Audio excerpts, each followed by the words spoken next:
Okay, so what if a book could be more than just a story? What if it could be a weapon? Today, we're diving into the life of a Victorian writer who truly believed that. He used his novels to fight the biggest injustices of his day. Let's get into it and meet this incredible figure, Charles Reade, the crusader with a pen. But first, let's start with a really big question, one that was at the absolute heart of everything Reade did. Could a novel, a piece of fiction, actually change the law?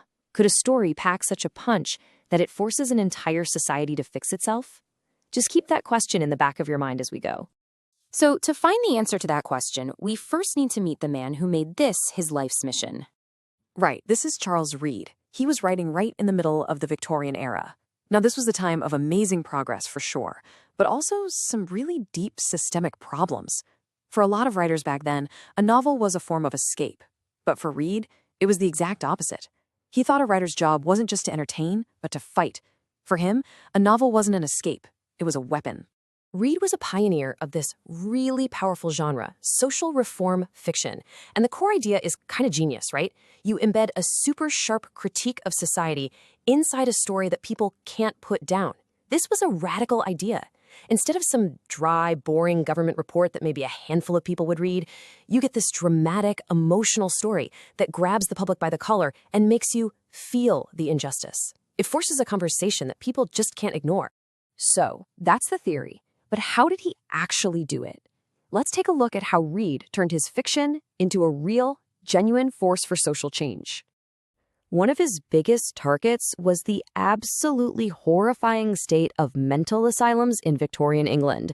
I mean, these were places of unbelievable suffering, totally hidden from public view, and Reade was determined to kick the doors open and shine a bright light in those dark corners.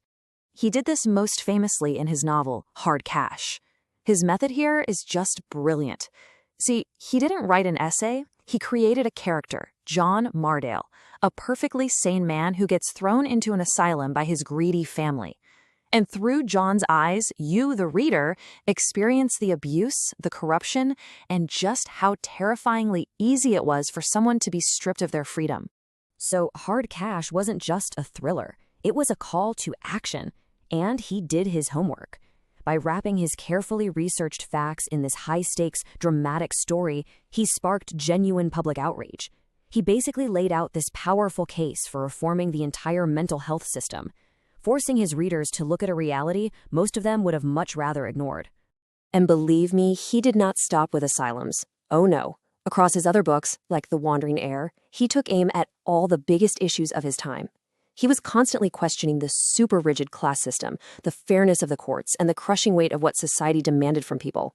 He was always poking at the weak spots. But here's the twist. If you're thinking Reade was just this super serious guy writing bleak, heavy stories, you'd be mistaken. He was also a master entertainer who loved to write about romance, crime, and high adventure. And this, right here, is the secret to his success. His social messages hit so hard because they were basically smuggled inside these incredibly popular stories. People lined up to read his books because they were exciting, they were romantic, they were full of suspense.